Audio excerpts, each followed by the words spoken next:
Malam, dokter. Selamat malam. Ya Allah. Akhirnya. Dokter sehat? Yo, sehat. Gimana, gimana, gimana? Baik, Dok. Malam ini seperti yang sudah kita janjikan bersama gitu. Pengen bahas urip itu cuman numpang golek kalori gitu kan. Saya tertarik gitu. Kalori itu kan hal yang baru yang oleh Dokter Riu itu disampaikan gitu. Itu saya dengar pada saat Dokter Riu ada di UNS gitu, Dok. Tadinya kan Oke. tadinya nggak pernah dengar gitu. Nah, Mm-mm. pengen tahu, Dok, kan kalau sepemahaman saya kalori itu ya kayak ya bisa artinya eh, tenaga, kekuasaan, terus uang gitu ya, Dok ya. Tapi nggak tahu apakah ini salah gitu. Karena kalau yang saya dengarkan dari Dokter Rio itu manusia itu butuh kalori untuk bertahan hidup gitu. Nah, kalorinya itu dalam segala bentuk apa saja gitu. Monggo, dokter. Ya, oke. Baik semuanya. Salam, selamat malam ya. Selamat malam. Salam sehat, salam sejahtera, salam bahagia. Itu ya, itu nah. Kalau memang kehidupan itu bukan sekedar cari kalori ya, memang kehidupan itu memang butuh kalori gitu. Ya, gini. Dasarnya itu adalah pembicaraan saya di mana di UNS kemarin itu tentang neuroekonomi. Kenapa uang itu demikian kompatibel dengan otak kita gitu ya. Itu memang sihir uang itu memang kompatibel. Tapi kenapa uang itu bisa menyihir manusia sehingga manusia itu keyakinan manusia terhadap uang itu melebihi keyakinan manusia terhadap apapun gitu ya. Terhadap apapun. Jadi keyakinan manusia terhadap uang itu seragam. Orang saat dunia keyakinan terhadap uang itu sama. Sama. Tuhan boleh ribuan ya. Tuhan itu boleh ribuan, tapi uang cuma satu. Jadi uang itu adalah sistem keyakinan. Keyakinan. Bagaimana dan kamu bisa yakin, nih ya, nih, kamu kamu meskipun kamu tidak kenal Benjamin Franklin itu siapa gitu ya. Ini gambarnya Benjamin Franklin ini. Ya. Kamu tidak kenal Benjamin Franklin ini siapa. Kamu juga boleh benci sama yang namanya Amerika. Tapi begitu kamu pegang duit yang selembar kertas yang namanya gambarnya Benjamin Franklin ini, kamu percaya, kamu yakin yang kamu pegang ini adalah senilai dengan 15.000. Ya. Kalau ini jadi bersama dengan 1,5 juta. Kamu pegang duit ini, kamu yakin, percaya, yang kamu pegang ini 1,5 juta rupiah. Kamu bawa ke seluruh dunia, keyakinannya orang sama. Orang Taliban yang benci Amerika, begitu kamu tunjukin ini, mereka juga percaya ini nilainya 1,5 juta rupiah. Ya, 100 dolar 1,5 juta. Jadi keyakinan orang sedunia tentang uang ini sama gitu. Jadi keyakinanmu ke uang ini melebihi keyakinan terhadap apapun gitu. Kenapa demikian? Karena uang ini, otak kita itu paling gampang mengkonversikan uang ini dengan kalori ketimbang yang lain gitu. Kalau kamu punya duit 100 dolar ini, kamu sudah bisa ini kalau aku makan di Sushi Tei bisa traktir orang 4 orang lah gitu itu. Ya. Tetapi kalau kamu menggunakan kepercayaan-kepercayaan lain, ya nggak bisa traktir sushi gitu. Ya udahlah ya, kita masuk sushi kalau kemudian Tuhan berkehendak, ya nanti kita bisa makan. Ya nggak bakalan itu. Ya, keyakinanmu terhadap Tuhan itu tidak bisa dikonversikan kepada kalori tadi. Makanya uang ini kompatibel meskipun pada ujungnya keyakinan tentang agama itu juga menghasilkan uang itu. Menghasilkan uang tapi panjang ceritanya. Kalau ini jelas, ini gampang. Kamu pegang ini udah makan kamu bisa 1,5 juta gitu ya di rumah makan Padang bisa makan sama 5 orang, 6 orang gitu ya, gitu. Tapi kalau keyakinan-keyakinan yang lain bisa juga akhirnya menghasilkan uang, tapi panjang ceritanya. Jadi apa namanya ini otak itu kompatibel. Nah, pertanyaannya, kenapa kita demikian tergantung terhadap kalori? Memang iya, kehidupan ini memang tergantung kalori. Kamu begitu tidak ada kalori, ya matilah kamu, gitu. Mati kamu.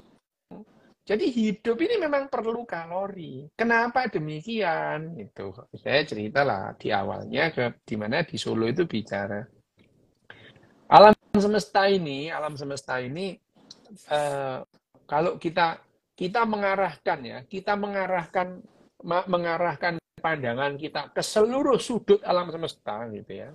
Alam semesta kita yang berumur 13,7 miliar tahun itu.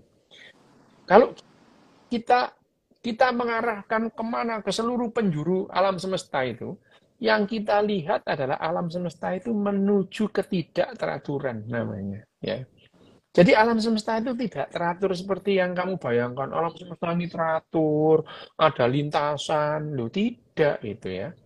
Bahkan dengan pengetahuan yang kita tahu sekarang, 3,5 miliar tahun lagi, 3,5 miliar tahun lagi, itu galaksi kita, galaksi Bima Sakti atau Milky Way itu akan bertabrakan dengan galaksi Andromeda gitu. Siapa bilang teratur? Enggak, kita tabrakan, teratur apa gitu ya. Jadi kemana kita mengarahkan pandangan kita dengan teleskop yang semakin canggih ini ya, James Webb, terus yang sebelumnya itu kita punya yang namanya teleskop Hubble. Kita melihat bahwa alam semesta itu menuju ketidakteraturan yang namanya entropi gitu. Jadi alam semesta itu ada kesatuan ketidakteraturan namanya entropi. Alam semesta ini menuju ketidakteraturan. Nah, tetapi ada satu sistem gitu ya yang selama 4,5 miliar tahun ini terbukti melawan entropi itu. Namanya apa? Namanya kehidupan gitu. Nah, sampai sejauh ini kehidupan yang sudah terbukti ada ya di muka bumi gitu. Bahwa kalau dihitung-hitung alam semesta ini kayaknya nggak mungkin deh alam semesta kehidupan kok cuma di bumi. Alam semesta kan sangat luas gitu ya.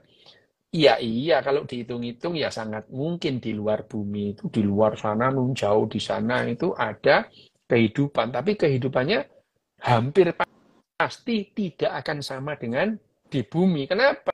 Loh, di bumi itu kehidupan itu berevolusi selama 4,5 miliar tahun itu karena berbagai kebetulan. Ada kepunahan pertama, kepunahan massal pertama. Kepunahan massal pertama itu terjadi 650 juta tahun yang lalu gitu ya. Kenapa kepunahan massal? Iya, ada bakteri cyanobacter yang mendadak jumlahnya banyak dan melepaskan oksigen di atmosfer gitu ya. Sehingga kadar oksigen di atmosfer itu meningkat dari 10-11% menjadi 20-22% seperti yang sekarang ini gitu ya. Itu kepunahan massal pertama. 90% spesies itu mati semua waktu itu ya. Trilobita itu mati semua gitu ya. Nah, terus kemudian bahkan karena adanya cyanobacter tuh oksigen banyak terbentuk ozon gitu. Jadi terbentuknya ozon itu menyebabkan kematian banyak. Terus kemudian akhirnya ada kepunahan massal kedua, kepunahan massal ketiga, kepunahan massal keempat, dan kepunahan massal kelima yang terakhir 65 juta tahun yang lalu itu dinosaurus punah gara-gara jatuhnya meteor. Apakah jatuh meteor itu kemudian disengaja? Ya enggak lah ya, gitu. Apa dirancang? Ya enggak, gitu. Kebetulan, gitu. Nah, kalau ada kehidupan, misalnya, katakanlah di galaksi kita, yang misalkan ditemukan tata surya yang jaraknya misalnya 6.000 tahun cahaya dari sini, gitu ya. Ada kehidupan. Lah ya hampir pasti bukan, tidak seperti ini. Mungkin berbasis arsen. Kalau kita itu kan berbasis karbon ya. Ya mungkin berbasis besi, mungkin berbasis arsen gitu. Apalagi kalau ada kehidupan ono motone drijine 5, bohong itu gitu ya. Enggak gitu caranya gitu ya. Nah, tapi kehidupan yang sudah terbukti ini ada ini cirinya satu, dia melawan entropi gitu ya. Alam semesta menuju ketidakteraturan. Nah, kehidupan ini cenderung teratur gitu. Kenapa? Karena yang namanya kehidupan itu membuat sistem terbuka gitu. Entropi itu terjadi pada sistem tertutup gitu. Kalau sistemnya terbuka dan dia mempunyai kesempatan atau potensi mengambil energi dari luar, energi itu ya di dalam sistem ini, energi itu dalam sistem terbuka bisa menurunkan entropi gitu. Jadi kalau energi itu masuk dalam satu sistem yang terbuka, energi itu bisa menurunkan ketidakteraturan. Jadi cenderung lebih teratur. Gampangnya gini loh, Dan. Kalau kamu ya nonton drama Korea, misalnya ini nonton drama Korea sendirian di kamar gitu. Sendirian di kamar sambil sangu lah, bawa kacang gitu ya. Bawa kacang itu. Dalam waktu pendek, drama Koreanya belum selesai. Itu spray tempat tidur itu acak-acakan itu. Ya, sampah kacang di mana-mana. Jadi tidak teratur itu. Dan untuk membuat itu teratur itu, nah kamu perlu energi. Lah apa? Iya kamu nyapu-nyapu. Emang nyapu-nyapu nggak perlu kalori? Perlu itu. Nyapu masukkan ke dalam tempat sampah, kamu keluar gitu ya. Kamu keluar, lo itu memerlukan kalori gitu. Itu salah satu contoh yang jelas. Jadi ya kalori itu kan bentuk energi gitu. Kalori sama dengan berapa joule? Oh, ya, 1 joule sama dengan 0,34 kalori kan gitu ya gitu. Jadi ya itu adalah satuan energi memang gitu ya. Satuan energi. Jadi satuan energi itu adalah tadi itu ya apa namanya? Kalori itu adalah bentuk energi dan energi itu yang membuat kehidupan kita itu berlangsung gitu. Kita itu tetap hidup perlu kalori gitu. Kenapa perlu kalori? Iya, untuk mempertahankan sel ini tetap berjalan gitu. Nah, pada akhirnya kalori itu kita bisa membuat gitu ya dari yang namanya makanan kita. Kita buat jadi kalori gitu. Nah, sama itu bukan hanya manusia yang berburu kalori. Kehidupan-kehidupan yang lebih sederhana seperti paramecium atau flagellata gitu ya. Itu flagellata itu yang apa namanya organisme berekor cambuk itu, dia seperti berenang gitu. Mereka itu rumusnya cuma satu. Kalau dia itu punya sensor, selnya dia itu, sel-selnya flagellata itu, kalau sensornya dia itu mendeteksi bahwa dia mengarah ke tempat yang glukosanya lebih rendah, balik kanan. Loh itu hukumnya dia itu. Flagellata itu berenang, begitu dia berenang menuju ke arah yang glukosanya rendah, dia balik kanan. Gitu. Glukosa itu apa loh? Glukosa itu ya untuk bahan baku energi, gitu ya. Gitu. Jadi kalau yang namanya sistem terbuka itu menyerap energi, dia punya potensi untuk menurunkan entropi. Gitu. Nah, kehidupan ini memang kalau kita butuh energi untuk melanjutkan kehidupan dan makin banyak energi, makin tinggi kalori yang kita lakukan, berarti kita punya kesempatan untuk menurunkan entropi itu. Ya tapi ada kalanya yang namanya energi itu malah membuat entropinya makin besar. Misalnya apa? Bom itu. Itu energinya besar. Malah itu kacau semua. Tapi kalau yang namanya sistem itu terbuka, terus itu kita punya kesempatan. Nah, seperti ya sel misalnya. Untuk melanjutkan kehidupan, sel itu memerlukan energi. Energinya dari mana? Oh ya dari makanan, dari glukosa masuk dalam diubah di mana sih? Glukosa itu menjadi energi, menjadi kalori, diubah dalam mitokondria menghasilkan ATP. Loh itu kalori gitu ya. 1 mol glukosa menjadi berapa? 4,1 kalori. Kan gitu ya. 1 mol protein jadi 4,1 kalori.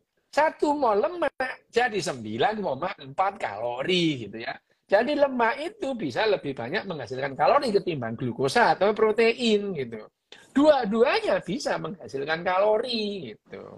Nah, kalau glukosa di dalam sel gitu ya. Dalam sel itu glukosa itu akan diubah menjadi ATP. ATP itu adalah satu-satunya bahan bakar untuk mempertahankan kehidupan sel itu. Eksistensi sel kita itu sangat tergantung atau bahkan satu-satunya bahan bakar sel kita untuk tetap jalan, berfungsi, ya ATP itu. ATP dibuat dari apa? Tadi dari glukosa tadi ya. Glukosa itu dalam sel kita akan diubah menjadi asam pirufat gitu ya. Asam pirufat terus masuk dalam siklus Krebs ya. Siklus Krebs itu. Kalau ada oksigen gitu. Kalau tidak ada oksigen, asam pirufat ini langsung menjadi asam laktat gitu ya. Jadi dari glukosa menjadi asam pirufat menghasilkan 2 ATP. Asam pirufat masuk ke siklus Krebs menghasilkan 36 ATP. Total menghasilkan 38 ATP, adenosin trifosfat. Nah, itu kalori gitu. Jadi memang kita itu memang membutuhkan kalori. Makin banyak kalori yang kita konsumsi, makin cenderung kita bisa menurunkan entropi. Contoh, ambil contoh ya, ambil contoh. Kalau dihitung-hitung, nenek moyang kita pemburu pengumpul dulu ya, kira-kira 20.000 tahun yang lalu aja lah ya, nggak usah jauh-jauh ke 100.000 atau 15.000 tahun yang lalu.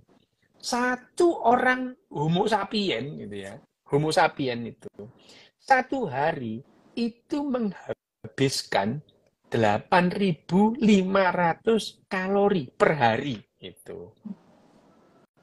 Untuk apa? Ya bukan hanya untuk makan. Kalau manusia makan paling menghabiskan 2.000 sampai 2.500 maksimal 3.000 kalori per hari. Lalu kalorinya yang lain untuk apa? Lah untuk bakar, ya. Untuk bakar. Untuk api unggun, ya. Untuk menerangi, bawa obor gitu ya, api unggun. Jadi rata-rata manusia zaman pemburu pengumpul itu sehari menghabiskan 8.500 kalori per hari. Manusia di zaman sekarang, Homo sapien, sehari menghabiskan 380.000 kalori. Banyak mendung. Untuk apa? Lah, untuk penerangan jalan. Lah, kamu kira yang namanya lampu bukan kalori gitu. Untuk mobilmu, lah itu juga kalori gitu. Jadi, satu manusia di zaman sekarang menghabiskan 380.000 kalori per hari. Jadi, artinya yang namanya entropi itu sudah turun banget. Nyatanya apa? Lah iyalah, kamu sekarang bisa hidup lebih nyaman. Kepanasan menyalakan AC. Kamu kira AC nggak butuh kalori? Lah butuh listrik gitu ya itu. Kamu kepanasan pakai AC. Kedinginan pakai penghangat, gitu. Kepingin jalan cepat pakai kendaraan, ya. Kepingin terang menyalain lampu. Lah kamu kira lampu ini nggak kalori? Kalori, gitu. Kalori semua untuk menurunkan entropi. Makanya karena kamu sekarang mengkonsumsi yang namanya kalori itu sangat banyak, konsekuensinya adalah entropi itu bisa kamu turunkan. Yang namanya aspal jalan rapi gitu ya itu. Kalau kamu menemukan sebuah tempat yang ada aspalnya, kamu pasti yakin atau pasti tahu di situ ada manusia karena tidak ada barang lain yang bisa membuat aspal jalan gitu. Malaikat juga nggak bisa kalau malaikat itu ada ya nggak bisa gitu. Jadi ya kalau kamu di satu tempat itu katakanlah di gua atau di hutan, terus ada sepeda motor di situ. Yang kamu pikir pasti orang ini, karena gendruwo nggak bisa bikin itu ya. Yang maha gendruwo pun nggak bisa bikin gitu. Jadi yang bisa menurunkan entropi itu adalah kehidupan dan manusia sampai sejauh ini adalah satu-satunya spesies yang bisa menurunkan entropi itu hampir tidak terbatas. Manusia itu bisa mengkonsumsi kalori untuk menurunkan entropi itu jauh melebihi spesies-spesies yang lain itu. Ya itu kenapa yang namanya kita itu memang perlu kalori gitu. Untuk misalnya kalau kamu melihat ya, coba kamu melihat uh, melihat perumahan di Denmark atau Finlandia. Coba kamu lihat googling, itu bagus, bagus gitu. Loh, itu memerlukan yang namanya kalori untuk itu gitu. Ngatur rumputnya lah. Kamu kira rumput nggak dirawat gitu. Merawat rumput itu mahal, memerlukan kalori lebih tinggi. Jadi negara-negara yang bahagia maju itu mereka tuh menghabiskan kalori lebih banyak daripada negara-negara yang nggak teratur. Misalnya Amerika loh, Amerika tuh terang benderang gitu ya. Bayangin berapa joule ya, berapa kalori itu yang apa namanya, yang dihabiskan untuk mempertahankan Amerika itu terang benderang pagi, siang, malam gitu. Nah itu mereka membuat seperti itu juga butuh kalori. Nah, sumber kalori kita itu hampir satu-satunya adalah matahari. Karena kalori yang kita pakai untuk kehidupan selama sejak ada kehidupan di muka bumi tidak ada lain dan tidak bukan adalah energi yang kita dapatkan dari matahari. Tidak ada yang lain gitu. Misalnya lampumu itu yang di atasmu itu diambil dari mana? PLN. Ya, PLN dari mana? Dari PLTD. PLTD dari mana? Dari diesel. Dieselnya pakai bahan bakar apa? Solar. Nah itu dari mana? Itu dari fosil. Nah dia dapat dari mana energinya? Makan tumbuhan. Tumbuhan dari mana? Dari matahari. Dia menyimpan yang namanya energi matahari itu, foton-fotonnya menjadi energi kimia, fotosintesa, ya. Jadi tumbuhan itu hidup memerlukan energi dari matahari. Tumbuhan dimakan binatang, binatangnya hidup dari mana energinya? Dari tumbuhan. Lah tumbuhannya dari mana? Dari matahari gitu. Jadi energi atau yang namanya kalori yang kita konsumsi sejauh ini hampir semuanya dari matahari. Ya, sejak tahun 45 itu kita hampir menggunakan dari matahari. Hanya sedikit yang tidak dari matahari kita menggunakan energi nuklir. Nuklir nggak dari matahari gitu ya. Itu nuklir itu dari plutonium atau uranium langsung jadi energi. Tapi itu sedikit banget gitu ya. Hampir 99,99% itu dari matahari semua. Jadi kalau ada orang nyembah matahari, jangan kamu hina orang itu dari itu gitu ya. Itu lebih masuk akal daripada nyembah yang nggak jelas gitu ya. Masuk akal loh ya, tapi ya nggak apa-apa sih kamu nyembah kodok berkepala babi juga nggak apa-apa, nyembah jembatan nggak apa-apa, nyembah lemper juga nggak apa-apa gitu. Nah, itu boleh, boleh siapa yang larang gitu. Siapa yang larang nyembah jembatan itu, nggak larang. Nah itu yang namanya kenapa yang namanya hidup kita ini bukan hanya sekedar, memang hidup kita itu adalah dalam rangka berebut kalori gitu. Hanya saja manusia sampai 50 tahun yang lalu, gitu ya, sampai 50 tahun yang lalu, memang kita harus berebut kalori. Memang itu. Karena yang namanya sumber daya waktu sangat terbatas.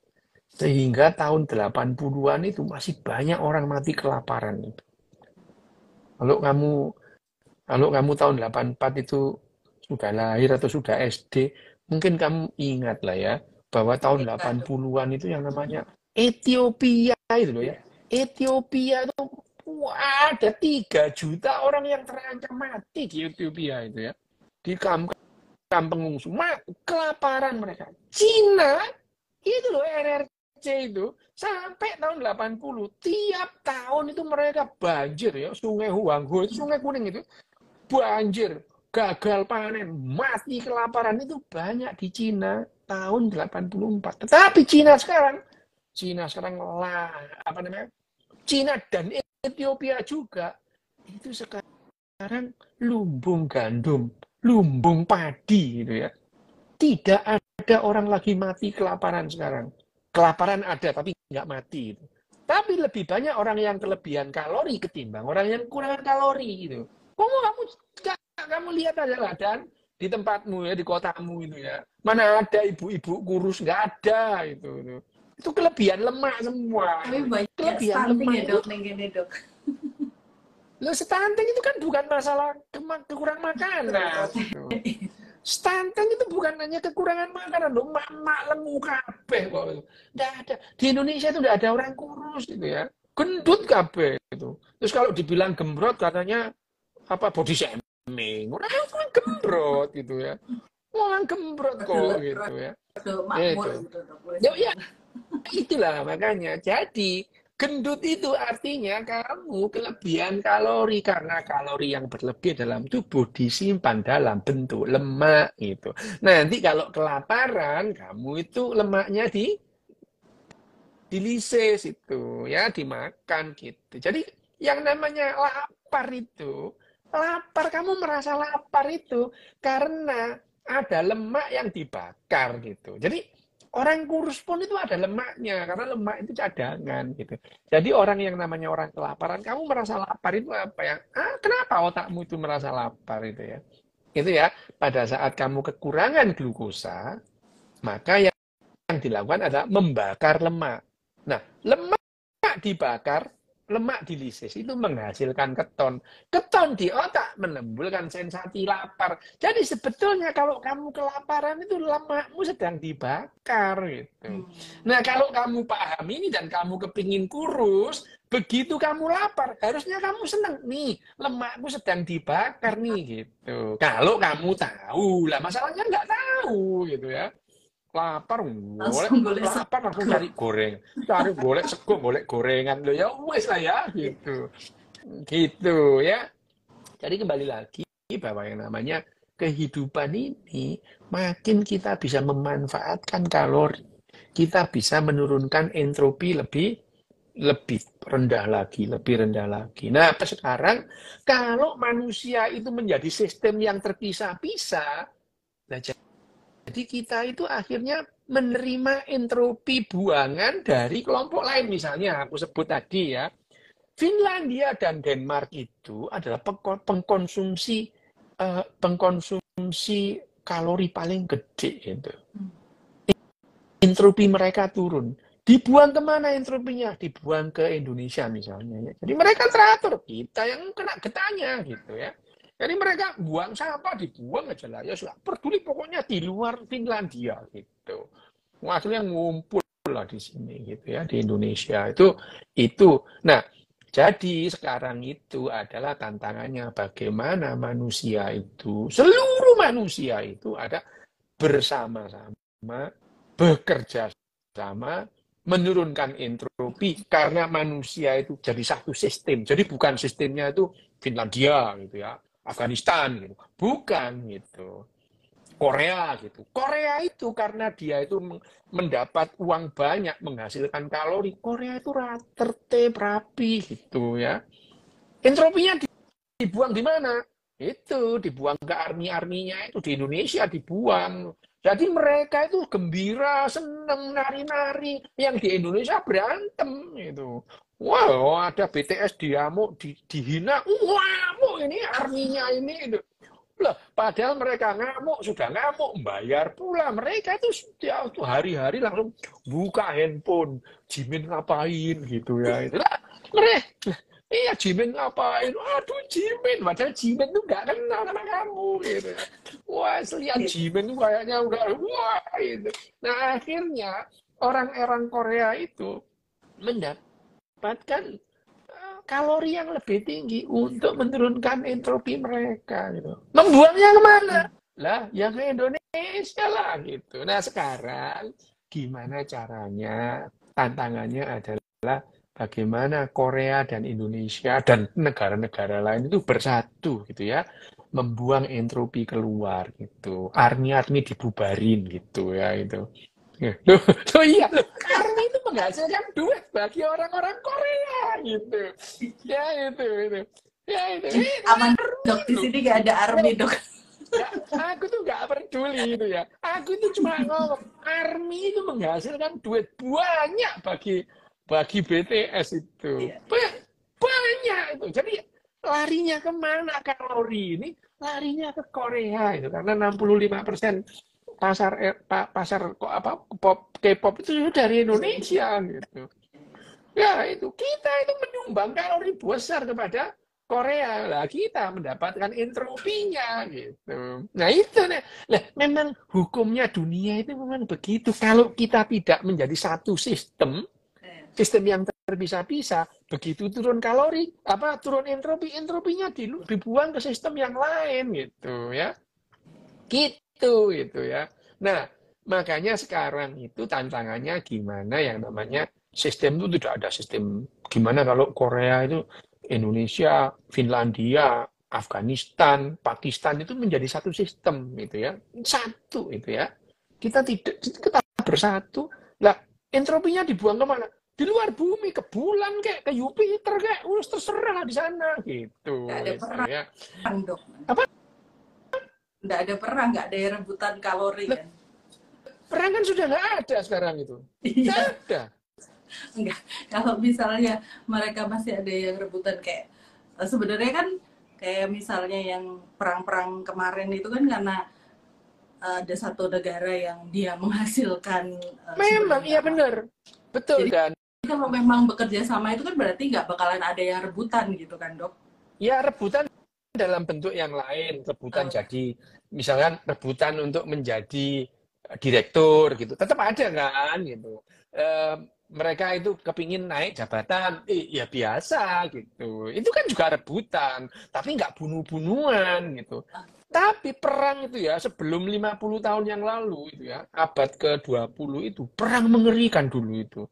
Perang itu bisa membunuh jutaan orang gitu ya. Tuh bisa itu. Perang dunia kedua itu 100 ya, minimal 100 juta orang itu mati selama perang dunia kedua itu. Selama perang dunia kedua. Perang dunia pertama itu sekitar 40 juta orang mati pada saat perang dunia pertama. Sekarang perang itu ya ada sih perang gitu, misalnya di Syria perang gitu ya. Arab Saudi perang sama siapa namanya Yaman perang. Tapi korbannya itu jauh lebih banyak yang kecelakaan sepeda motor di Indonesia. Itu jadi perang tetap ada tapi nggak membunuh banyak orang gitu. Kalau dulu yang perang itu mengerikan gitu. Mengerikan. Untuk ya. kekuasaan. Rebutan kalori. Rebutan kalori gitu. Kekuasaan itu kamu dapat kuasa itu supaya kamu dapat kalori lebih banyak gitu. Jadi bukan kekuasaan yang diburu, kalorinya gitu. Lah iya gitu. Misalnya itu ya, logikanya. Dulu itu waktu aku SMP itu, aku tanya guruku, iya ini logikanya itu ya. Pada saat tahun 41 itu ya. Tahun 41 itu sebelum tahun 41 kan Amerika itu nggak ikut Perang Dunia Kedua itu. Setelah namanya Pearl Harbor itu dibom sama Jepang, diserbu sama Jepang, jadilah yang namanya Amerika itu ikut yang namanya Perang Asia Timur Raya itu. Ya. Waktu itu Jepang itu kepepet loh. Logikanya orang kalau kalah perang itu, ngapain kalah perang kok malah buka front baru gitu. Lu kalau kalah itu kan memperkecil front gitu. Lah, Jepang ini ya sudah kalah itu ya, kepepet Amerika. Lu kok dia itu menyerang Asia Tenggara gitu. Dulu itu aku nggak ngerti jawabannya gitu. Kok nggak masuk akal ya? Mereka itu kepepet kok malah buka front baru gitu. Nggak masuk akal itu. Aku tanya guruku ya kan penguasa. Enggak lah, nggak mungkin lah yang namanya. Ternyata belakangan itu tahun 86. Tahun 86 aku baca majalah National Geographic. Ternyata Jepang ke Asia Tenggara itu cari sumber minyak. Karena selama belum perang sama Amerika, mereka itu beli minyak ke Amerika. Lah sekarang musuhan gitu. Nah, itu penjelasan logisnya. Cuman kan kita kan ideologi lah. Nggak ada orang perang untuk ideologi itu nggak ada. Yang ada itu perang untuk rebutan kalori gitu. Ya, itu. Ideologi itu adalah cara pemimpin untuk membakar rakyatnya supaya mau perang gitu.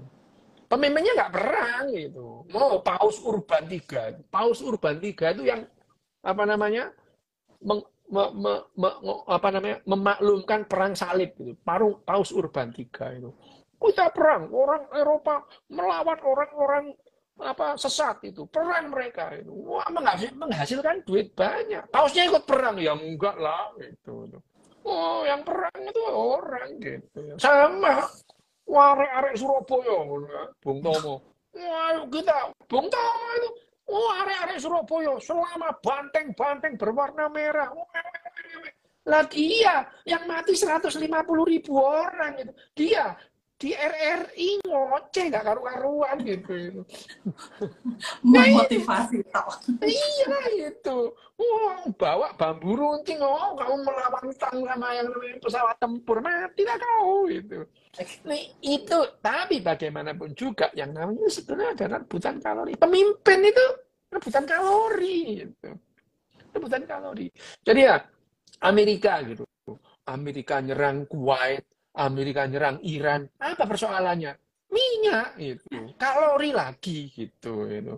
Kalori lagi gitu. Nah, jadi sebetulnya kalau kita itu sekedar butuh kalori, bukan. Kehidupan kita memang sangat perlu kalori, bukan sekedar gitu. Jadi yang namanya kehidupan kita tiap hari kita membuat ini adalah memanfaatkan kalori itu untuk menurunkan entropi. Kita jadi lebih sehat, kita lebih sejahtera, kita lebih kaya gitu ya. Sekarang itu setiap manusia jadi lebih kaya. Setiap manusia jadi lebih sehat gitu ya. Itu datanya nggak ada. Jadi kehidupan manusia ini menuju ke arah lebih baik, kualitasnya membaik. Jadi kalau ada orang kehidupan kita lebih jelek, jare sapa kon iku ngono ya. Kehidupan kita itu makin baik dulu ya tahun 1900 tahun 1900 itu. Sepertiga perempuan itu mati pada saat melahirkan. Gara-gara melahirkan. Ya, kita belum punya antibiotik, apalagi waktu belum ada septik aseptik gitu ya.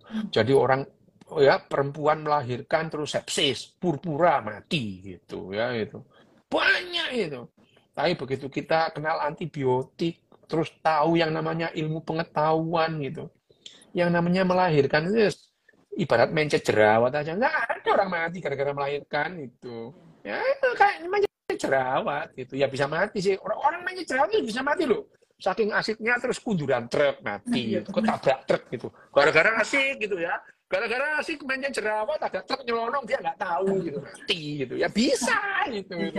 Jadi ya itu. Tapi bukan karena jerawatnya karena ketabrak truknya itu. Tapi kan gara-garanya keasikan utek-utek jerawat gitu. Bukan karena itu bukan itu ya. Nah itu makanya sekarang itu kehidupan kita itu makin lama kita makin sehat. Setiap orang makin kaya.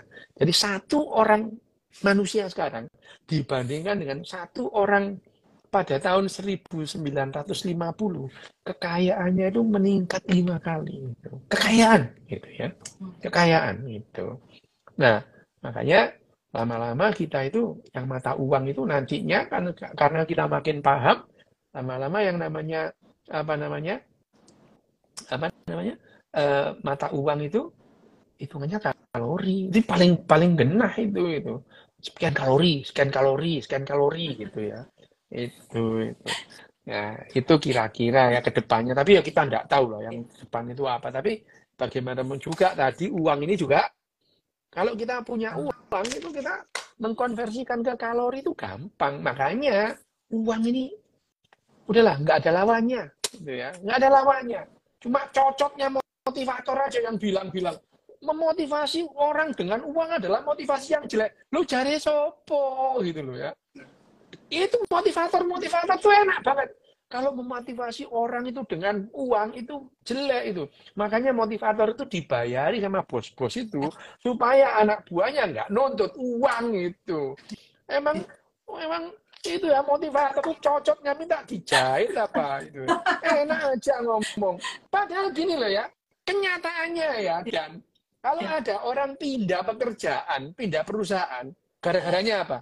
gajinya naik gitu loh. Wah, Iya, gitu. nyari yang Loh, lebih gede. kok bisa-bisanya motivator itu bilang uang itu bukan alat yang bagus untuk memotivasi. Lambemu tak lakban kene konku. Kui Motivator memang golek, motivator. iya dia juga nyari kerjaan kemana-mana ya golek duit. Lah ya golek duit. Kok enak loh, motivator itu. Uang itu adalah alat yang tidak bagus untuk memotivasi. Lo cari sopo itu ya. Justru uang loh. Kita itu pindah dari satu perusahaan ke perusahaan yang lain. Lah, itu yang lebih gaji yang lebih tinggi, kehidupan yang lebih layak. Ngopo gitu. Itu motivator itu memang enak-enak ngomong gitu. Kita harus keluar dari zona nyaman. Kamu berhenti jadi motivator. Itu kan zona nyamanmu. Ayo, apa gitu. Enak aja ngomong gitu. Iya dendam, Coba, dendam banget. emang motivator itu sangat merusak itu. Motivator itu betul-betul merusak cara berpikir orang, cara berpikir sehat manusia itu rusak gara-gara motivator itu ya. Orang Indonesia sih yang suka motivator kan orang Indonesia. Makanya orang Indonesia itu lama-lama IQ-nya makin turun itu. Coba itu.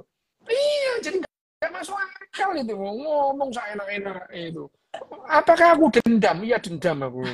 Bikin orang Indonesia itu IQ-nya turun gitu. Emang ngomong sama ngomong enak men gitu. Gampang banget ngomongnya itu. Padahal itu ya hidup ini kan ya tidak semudah cocoknya motivator itu. Ya, benar dong. Dok, Ya ini ada beberapa pertanyaan dok.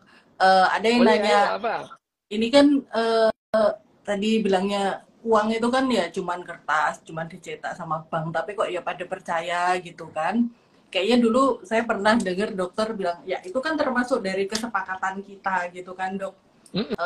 Bahwa ini ya itu tadi dokter bilang, ya ini tuh $100 kuwi iso nggo mangan ning sushi tei bayari wong telu misalnya gitu kan dok. Itu karena kita kesepakatan kita udah paham gitu kan dok, ngerti Keyakinan. gitu. Kita percaya, yakin gitu kan dok. Ya, dan keyakinannya itu lebih yang namanya lebih dijamin gitu. Lebih menjamin, kamu yakin kepada uang ini, lebih menjamin kehidupanmu timbang kamu yakin kepada penunggu pohon cipluan gitu. Iya. Iya. Kamu dijamin, kamu megang ini, itu keyakinanmu terhadap barang ini itu lebih besar daripada keyakinanmu terhadap apapun untuk menjamin kehidupanmu gitu. Artinya sekali lagi otak kita itu menangkap ya yang namanya uang ini. Otak kita tuh mudah mengkonversikan kepada kalori gitu loh. Otak kita itu langsung itu. Ya. Apakah loh gini loh, kalau uang itu nggak perlu diimani. Kenapa? Bisa dibuktikan gitu. Ya kalau sudah bisa dibuktikan ya nggak usah beriman, dipercaya, yakin gitu. Keyakinan yang belum dibuktikan dan tidak bisa dibuktikan itu namanya iman gitu. Gitu. Nah, terus ini ada lagi nih yang nanya, apa namanya tadi aku lihat, sistem kan tadi dokter bilang bahwa entropi itu mudah ketika sistem itu terbuka, apa entropi bisa ditekan gitu kan dok. Nah, sistem terbuka tertutup itu apakah memang sengaja dibatasi atau memang realitasnya terbatas gitu dok? Ya memang terbatas gitu. Misalnya kamu misalkan tertutup desamu gitu ya, terus kamu nggak peduli sama desa lain ya, begitu kamu kelaparan kamu menjarah desa lain. Itu dulu kan gitu. Dulu itu gitu, satu desa menjarah desa lain gitu ya, atau satu kota menjarah kota lain, terus ada tentara gitu. Begitu kamu berhasil menjarah lumbungnya desa sebelah, nah kamu lebih teratur, lebih rapi. Desa sebelahmu runtuhlah itu. Nah, kalau menjadi sistem yang lebih besar, ayo kita kerjasama. Desamu jadi 2, jadi 1, menjadi yang lebih gede gitu. Yang namanya vlog, gerombolan itu menjadi tribe, jadi suku. Suku dikumpulin jadi kedatuan gitu ya. Kesatuan dikumpulin jadi negara gitu dalam rangka memperbesar sistem itu menjadi sistem terbuka yang lebih luas jadi satu gitu. Misalnya dulu Jawa sama Madura perang. Iya beneran itu zaman Trunojoyo. Trunojoyo itu berontak kepada Sultan Agung gitu ya. Perang itu ya. Perang itu. Sultan Agung perang sama VOC. VOC dibantu sama Sultan Banten gitu ya. Loh, itu mereka adalah sistem yang terpisah gitu ya. Nah, yang dimaksud sistem yang terbuka tadi, sistem yang bisa menerima kalori, bisa menerima energi. Kalau tertutup ya nggak bisa itu, karena kalorinya tidak bisa masuk. Itu ya yang namanya sistem terbuka dan tertutup. Jadi ya yang namanya sistem itu begitu terbuka, bisa menyerap kalori, bisa menerima kalori, ada kemungkinan untuk menurunkan entropi. Buktinya apa? Ya kehidupan ini gitu. Kehidupan ini membuat makin teratur. Dan kalau kamu melihat ada 2 garis sejajar, berarti itu teratur. Ya, misalnya kamu ada di jalan gitu, ada 2 garis sejajar panjang gitu. Itu buatan manusia. Selain manusia nggak ada yang bisa membuat garis sejajar gitu. Kursi itu kan kalau kamu lihat sebelumnya acak-acakan berserakan aja itu kayu-kayu itu digowo, digeraji, dibetulin jadi kursi bagus teratur gitu ya. Itu menurunkan entropi dan itu menurunkan energi gitu ya. Jadi yang kalau ada keteraturan itu adalah ciri kehidupan teratur gitu. Tetapi kehidupan yang makin teratur makin memerlukan energi untuk membuat itu teratur. Misalnya tadi ya kayu tadi. Untuk menjadi kayu, untuk menjadi pohon mereka menyerap energi. Tapi untuk membuat itu menjadi meja, itu memerlukan energi lagi gitu. Entropi itu teratur. Jadi kehidupan ini sudah terbukti itu melawan entropi gitu ya. Kehidupan dan satu-satunya kehidupan yang sudah terbukti adalah di bumi itu. Kita belum ada satu pun bukti di luar bumi ini ada kehidupan, bahwa ada kemungkinan dan kemungkinannya sangat besar di luar bumi itu ada kehidupan. Iya, tapi belum ada buktinya itu. Oke, Dok. Tadi kan matahari itu kan sumber dari segala sumber kalori di bumi. Gitu. Kehidupan di bumi. Oh, kehidupan di bumi. Di bumi. Ya. Di bumi. Nah, ya, ini ada yang nanya, Dok. Lah matahari itu dapat energi dari mana gitu, Dok? Loh, itu energi nuklir itu. Loh, matahari itu nuklir. Nanti bahannya itu suatu saat akan habis. Jadi yang namanya matahari sekarang itu karena saking panasnya itu terjadi reaksi nuklir, reaksi fisi nuklir gitu. Fisi terpecah itu. Ya udah lama-lama ini nanti habis juga ini. Nah kalau habis dia tuh kehabisan energi, dia membesar sampai yang namanya matahari itu menelan Merkurius, Venus, bumi itu ketelan jadi matahari besar. Terus akhirnya kolap jebruet ya, jadi black hole itu jadi meledak jadi supernova terus kemudian jadi black hole. Kalau energinya dari mana? Loh, itu dari nuklir gitu. Nuklir. Ya, jadi matahari itu reaksi fisi nuklir itu. Nuklir yang pecah gitu. Belajar fisika lagi Adik gitu. Oke, Dokter. Nih, menurut pandangan neuroscience terhadap humanisme di era revolusi digital, ya, di mana orang itu sedang bingung mengumpulkan kalori, Dok. Itu gimana, Dok, pandangan dokter? Ya, karena sebetulnya kamu kayak gini, Dok. Sekarang ini ya, Dok, yang lagi rame itu kan yang RUU kesehatan gitu kan, Dok. Ya, kalau saya pikir ya ujung-ujungnya kalori juga gitu loh, Dok. Ya emang sih gitu. Jadi sebetulnya kamu itu nggak bingung, cuman kamu nggak paham bahwa itu lebutan kalori gitu. Ya itu. Nah, sekarang itu gini loh ya. Kita itu akan lebih teratur kalau kita kerjasama. Itu sudah jelas kok gitu. Udah jelas ya. Masalahnya RUU kesehatan kita itu bukan kerjasama, berantem ya. Ya, berantem. Jadi ya sudah lah ya, kamu nggak bisa kerjasama itu. Kan satu ya.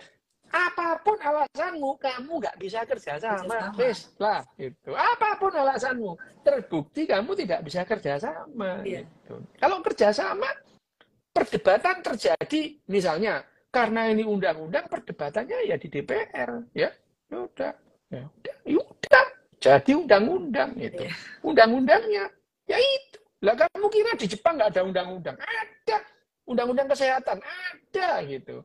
Tapi DPR di Jepang itu ya DPR di Jepang itu kalau ada PIT gitu ya, PIT ada pertemuan ilmiah tahunan berdasarah misalnya itu. Wah, ada loh DPR yang datang ke PIT, tanya, ada nggak yang perlu dibantu diundang-undangkan? Lo gitu. Mereka mengajak stafnya yang dokter gitu. Jadi, ya gitu, beda sih, memang beda gitu. Ya memang ya nggak bisa kita banding-bandingkan, cuman perbedaannya itu di Jepang itu ada PIT misalnya pertemuan ilmiah tahunan dokter obstetri dan ginekologi, datang mereka, apa yang bisa dilakukan supaya membuat kesehatan kita jadi lebih bagus gitu. Itu mereka. Jadi antara dokter sama DPR kerjasama, bukan terus dokternya di sana terus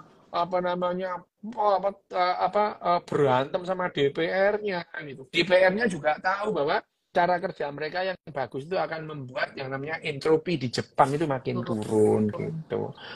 Nah, itu gitu. Itu tapi ya beda gitu ya, memang beda.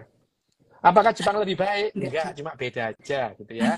Jadi, loh iya, saya nggak pernah bilang Jepang itu lebih baik, cuma beda aja. Bedanya apa?